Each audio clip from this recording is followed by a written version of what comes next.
आज हम पढ़ाई करने जा रहे हैं क्लास 12th। मैं जैसा कि डाल देता हूँ, हेडिंग डाल देता हूँ, ठीक है। क्लास 12th का फर्स्ट चैप्टर है relation and function. Relation and function, ठीक है। ये क्लास 12th का फर्स्ट चैप्टर है। तो आज हम सिर्फ इसके बेसिक्स के बारे में जानेंगे कि हमें इस चैप्टर में क्या क्या पढ़ाई करनी है, ठीक है। क्या क्या हमें इस चैप्टर में मेजरली याद करना है जो हमारे एग्ज़ाम के क्राइटेरिया से सही रहे, ठीक है। पहली चीज़ मैं आपको समझा देना चाहता हूँ कि रिलेशन आखिर होता क्या है। रिलेशन, ठीक है। रिलेशन के विषय में अगर मैं बात करना चाहता हूँ तो रिलेशन को हिंदी में हम लोग कहते हैं संबंध। अब ये संबंध जो है किन्हीं भी दो लोगों के बीच हो सकता है, किसी खुद के बीच भी हो सकता है। कभी कभी आपने एक कोट सुनी होगी कि you best relationship have you ever had the with is your self. अगर आपकी सबसे अच्छा संबंध अगर किसी के साथ आपका जीवन में है तो वो सिर्फ आपका अपने साथ हो सकता है, ठीक है। तो जो बेस्ट रिलेशनशिप होती है अभी तक की जो मानी गई है मेरे अनुसार वो खुद के साथ हो सकती है, ठीक है। तो जैसे कोई भी दो फंक्शन मैं मान लेता हूँ, जैसे कि मैं मानता हूँ ए और एस को, ठीक है। इनके दोनों के बीच कोई भी रिलेशन हो सकता है, ठीक है। ये दो मैंने क्या लिए हैं, एलिमेंट्स ले लिए हैं। इनके बीच कोई भी रिलेशन, जैसे कि ए और एस एक साथ घूमते हैं, ए और एस एक साथ पढ़ते हैं, ए और एस एक साथ लिखते हैं, ए और एस साथ घूमने जाते हैं। तो ये जो मैंने घूमना, जाना, पढ़ना, लिखना बताया, ये इन दोनों के बीच मैंने एक रिलेशन को क्या किया, क्लैरिफाई किया है, ठीक है। दूसरी चीज़ मैं आपको समझाना चाहता हूँ फंक्शन को, ठीक है। दूसरी चीज़ मैं आपको समझाना चाहता हूँ फलन। अब रिलेशन है तो उसका कोई फंक्शन होगा। फंक्शन मतलब कोई कार्य होगा। तो ए और एस साथ घूमने जाते हैं तो ये विद्यार्थी हो गए, ठीक है, या सहपाठी हो गए, या घूमने वाले दोस्त हो गए। तो ये इसका क्या है, फंक्शन है। अगर ए और एस के बीच कोई रिलेशन है तो उनका एक रिजल्टेंट फंक्शन भी जरूर ही होगा, ठीक है।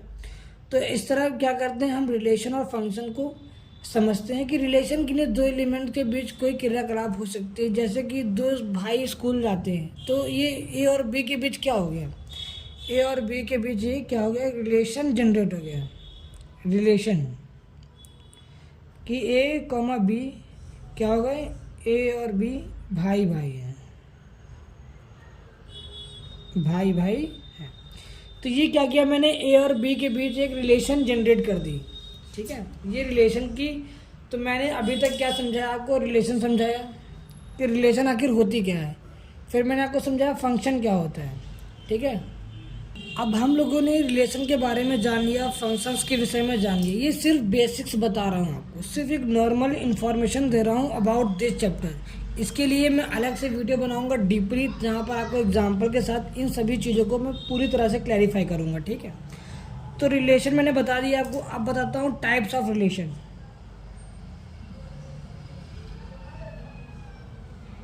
ठीक है। टाइप्स ऑफ रिलेशन ये मेजरली आपको दो तरह की देखने को मिलेंगी। एक होती है एम्पैथी रिलेशन, दूसरी मिलेगी universal.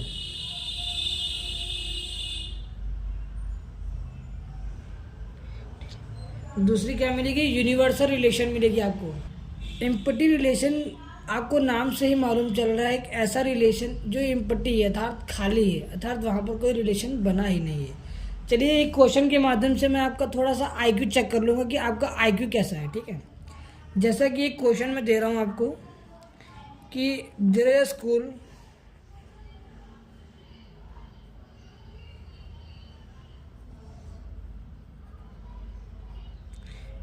So A comma B, यानी कि ए और बी कोई भी स्टूडेंट्स हो सकते हैं स्कूल के, ठीक है। ए कॉमा बी क्या है, सिस्टर है। ए कॉमा बी की क्या है, सिस्टर है। तो ये कैसा रिलेशन है, एम्पटी रिलेशन है या यूनिवर्सल? ये जो ए कॉमा दी है, बी दिया लिखा है मैंने, ये जो दिया है मैंने, ये कोई भी दो स्टूडेंट्स हो सकते हैं इस स्कूल के, ठीक है। फिर मैंने लिखा है ए कॉमा बी की सिस्टर, यानी कि ए बी की सिस्टर, यानी कि ए कोई भी स्कूल का स्टूडेंट हो सकता है, बी भी कोई भी स्टूडेंट का स्कूल हो सकता है। आपको हमेशा अपने फ़ायदे के अनुसार ही स्टूडेंट्स को उठाना है। तो मैंने कहा ए बी की सिस्टर है, तो ये कैसा रिलेशन है? तो आंसर कैसा है? ये एम्पटी रिलेशन है।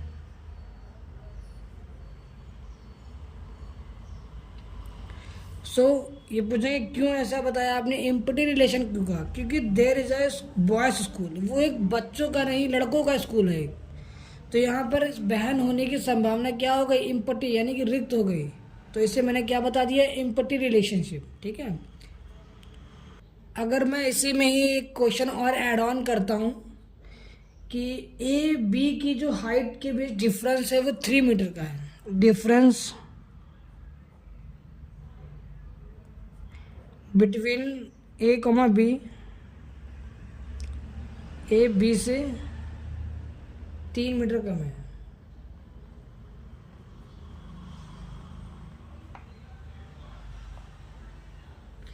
तो ये जो रिलेशन मैंने बताया आपको, ये कैसा रिलेशन है? यूनिवर्सल रिलेशन है। यूनिवर्सल यानी कि ये हो सकता है वहाँ पर, ये रिलेशन क्या हो सकता है? हो सकता है, ठीक है। ये मैंने आपको बताया यूनिवर्सल रिलेशन। अब कोई भी रिलेशन आप दो तरह से शो कर सकते हैं। कोई भी रिलेशन अगर आपको बतानी है तो आप दो तरह से, या तो रोस्टर मेथड का यूज़ कर सकते हैं,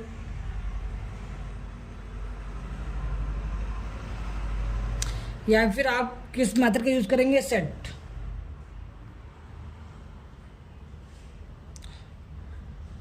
यानी कि अगर आपको 1 2 3, यानी कि मैं आपको बताता हूँ कि आपको नेचुरल नंबर दिखाना है, नेचुरल नंबर शो करने हैं, ठीक है। तो इसके लिए आप दो मेथड का यूज़ कर सकते हैं। एक है सेट मेथड। सेट मेथड में क्या करेंगे? 1 2 3 डैश डैश डैश करते हुए आप इन्फिनिटी तक चले जाएंगे। तो ये एक सेट मेथड हो गई। दूसरी मेथड क्या हो गई?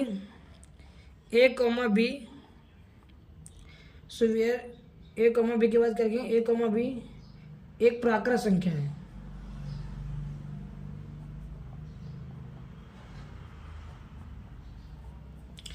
तो इन दो मेथड की वजह से क्या कर सकते हैं हम? रोस्टर मेथड और सेट मेथड, ये दो डिफरेंट मेथड होती है जिसका इस्तेमाल हम इस चैप्टर में करेंगे, ठीक है। अगर आपको कोई दिक्कत आ रही हो तो मुझे पूछ सकते हैं, ठीक है। फिर मैं आपको बताता हूँ रिफ्लेक्सिव, सिमेट्रिक और ट्रांजिटिव, ठीक है। ये क्या है? ये सेट्स है या फिर एक रिलेशनशिप। रिफ्लेक्सिव का रिलेशन क्या होगा? अगर मैंने आपको कोई ये सेट दे दिया, जैसे कि ए बी क्या है? एक नेचुरल नंबर है, तो ये मैंने क्या दिया है आपको? एक रिलेशन दी, रिलेशन नहीं, ये मैंने एक सेट दिया आपको। सिर्फ इनके बीच एक रिलेशन में देता हूँ आपको, कि मान लेता हूँ मैं क्या करता हूँ कि ए इक्वल टू 1 प्लस बी, ये मैंने आपको क्या दे दिया? एक relation they the, are they दिया, जिससे मैं रिलेशन कह सकता हूँ। तो A equal to 1 plus B, ठीक है। जहाँ पर ए कॉमा बी क्या होंगे? Will be natural number. A क्या होंगे? नेचुरल नंबर होंगे। तो रिफ्लेक्सिव क्या कहेगा? रिफ्लेक्सिव ये मानता है अगर कोई भी सब्सटेंस ए पुट करता हूँ मैं और बी की वैल्यू भी सेम पुट करता हूँ, तो हमें अगर वही सब्सटेंस मिल जाता है तो यहाँ पर क्या होगा? ये रिफ्लेक्सिव हो जाएगा। पर ऐसा यहाँ नहीं होगा, तो ये रिफ्लेक्सिव नहीं कहलाएगा। सिमेट्रिक में क्या होता है? हम किन्हीं भी दो सब्सटेंस को उठाते हैं, उनके बीच जो रिलेशन दी होगी उसको ऑपरेट करते हैं। अगर दोनों कंडीशंस सेम कंसीडर, अगर मैं यहाँ ए को पुट करता हूँ, ठीक है, तो जो अगर मैं यहाँ बी को कोई वैल्यू पुट करता हूँ तो मुझे ए मिलता है। अगर वही चीज़ मैं इसे यहाँ पुट करके करता हूँ, अगर मुझे सेम चीज़ मिल रही है तो symmetric will be allowed there. Transitive के लिए मैं 3 एलिमेंट्स को ले लेता हूँ, उन तीनों एलिमेंट्स को ऑपरेट करता हूँ, ए से बी को, बी से सी को, फिर सी से ए को।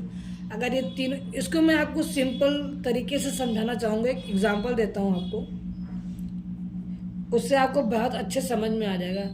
कि एक सेट दिया हुआ है कि a line perpendicular to each other, कोई भी लाइंस हैं जो आपस में क्या है? परपेंडिकुलर है। जैसे कि ये लाइन मैंने दी और ये लाइन एक दे दी मैंने आपको,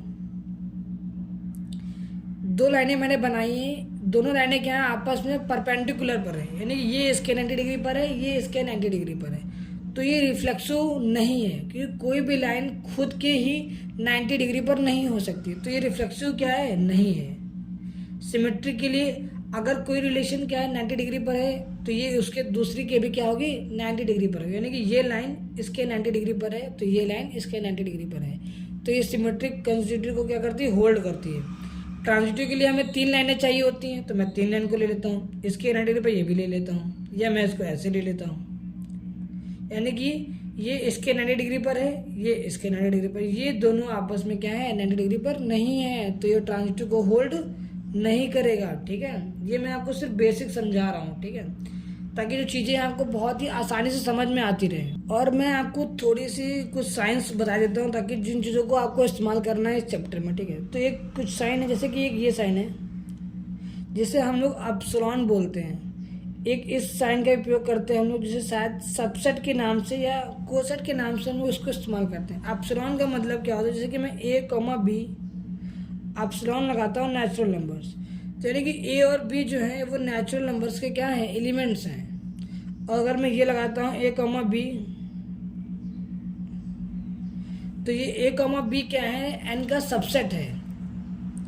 तो एप्सिलॉन और सबसेट को मैं जब विस्तार से पढ़ाऊंगा तब आपको बहुत ही अच्छे से इन चीज़ों को क्लियर कर दूंगा, ठीक है। तब तक के लिए इतना ही रखते हैं, ताकि चीज़ें आपको आसानी से समझ में आती रहें। अगर इसमें आपको कुछ समझ में ना आया हो इस पूरी वीडियो में, तो आप मुझसे पूछ सकते हैं, मुझे कमेंट कर लीजिएगा, मैं आपको कोई भी चीज़ आपको दिक्कत लग रही हो मुझसे पूछ लीजिएगा, मैं आपको समझा दूंगा, ठीक है। नमस्कार।